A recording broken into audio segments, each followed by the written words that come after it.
Ẹ̀yin warriors, ẹ káàárọ̀ jàre. Báwo lára yín? Ṣé injection tí Queen Mother gan ga yín lánàá ṣó wọlé? Anyway, mo fẹ́ ní pé tẹ́ máa dá padà. Lizzy, jọ nítorí Ọlọ́run, make warriors proud. Make warriors proud. Má bẹ̀rẹ̀ orí burúkú. Sórí bí Queen Mother fi òyìnbó bẹ̀rẹ̀ show yẹn tó fi parí. Fún wa ní English version ẹ. Let's hear you speak good English. See, it's not about because mama we pay if injection in the next 6 months. Oh, mama ya we online. Your control you will grow mad that we are more. But my what disgrace I want we to kojo at least tell your bash video in English. Try Latin reciprocate back. The gesture, because at the end of the day, olórí burúkú NC èpè ló máa bẹ̀rẹ̀ sí ní ṣe Yorùbá ní kúra.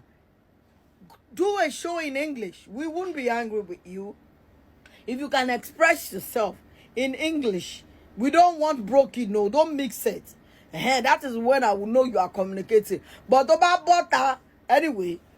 The production are in zone lọ́wọ́, and we will need you to help us promote it in the next 1 year.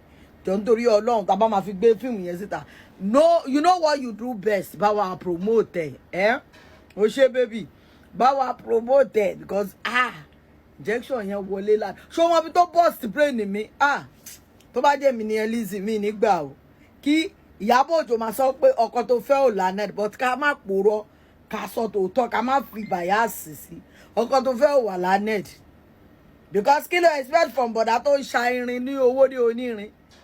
Because even Yoruba gan kò lọ lẹ́nu ẹ tẹ̀ wí pé aṣọ sí bẹ̀rẹ̀ láti dẹ̀rẹ̀ lẹ́sẹ̀ ni ẹ ṣe wí pé láti sí gbogbo. Kí ló expect Queen Mother no Queen Mother don't say that pé ọkọ ẹ̀ ò lè bá ọ̀tọ̀ ni pé kéèyàn fi owó fẹ́ ọkọ ọ̀tọ̀ ni kọ́kọ́ gbéyàn sílé. Lizzy ló lọ fẹ́ ọkọ, Lizzy ló ṣe marriage, òun ló ṣe ìgbọ́kọ.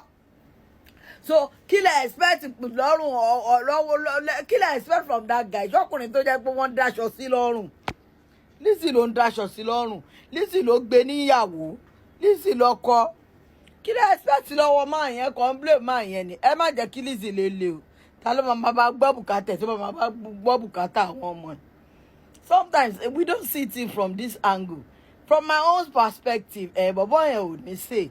Because ìwọ̀nba ẹrù tó dì wọlé ojú window ni Lizzy máa ti ju polybag ẹ̀sà. But tó bá jẹ́ ọkùnrin tó gbé ẹ sílé ni irú àwa ṣe ṣe rí pé mi ò fi bẹ́ẹ̀ wá online tọkọ mi bá ti ní your problem is getting too much.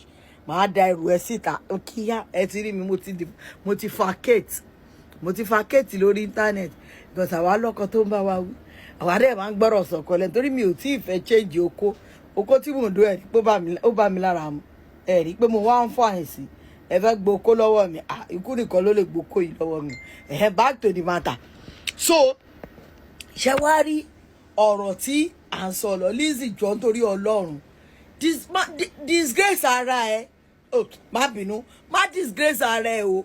English version ni kò gbé wá we are expecting you o kí ipò tó bá dẹ̀ máa ṣoṣù ẹ be calm cool and collected. Choose your words wisely. Ó ti sú wa Ìyábọ̀ Òjó this lover nígbà kan wọ́n wá pa mí nígbà kan all those stories we have heard it 1 trillion times.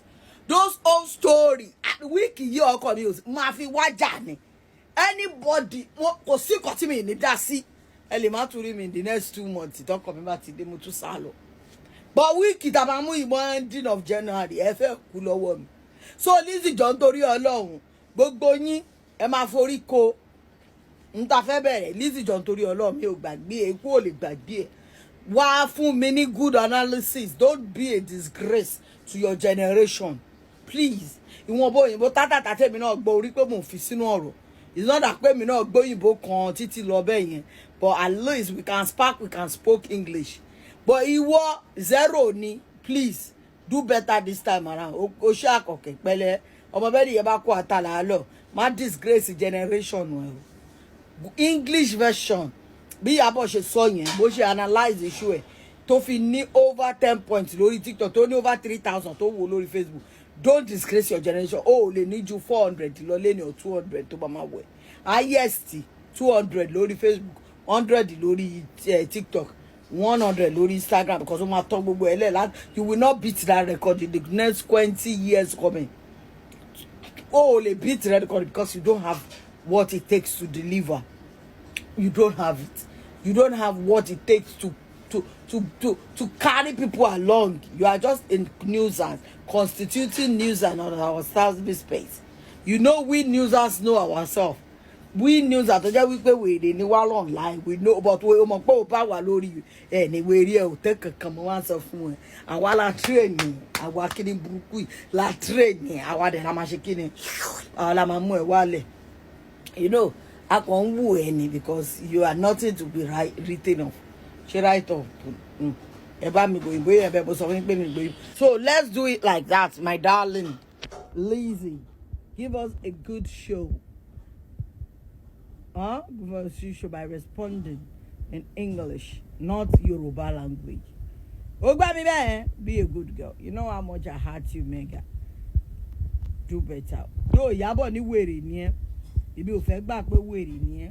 Ẹ̀yin èèyàn wa ẹ mà ti gbọ́ àwọn ọ̀rọ̀ yìí tí arábìnrin tó wà nínú fídíò yìí tí gbogbo wa mọ̀ sí JOKOTADE tí wọ́n ń pè ní Mama Sita tí ó sọ sí Lizzy Anjorin látàrí fídíò yìí tí Ìyábọ̀ Òjó jáde láti wá ṣe fún ní bí ọjọ́ mélòó sẹ́yìn. Ẹ ti gbọ́ bí ó ṣe sọ wípé kó gbìyànjú láti ṣe show tirẹ̀ padà ní èdè English. Ẹ̀yin èèyàn wa kí ni ohun tí ẹ lérò lórí ọ̀rọ̀ tí arábìnrin yìí sọ?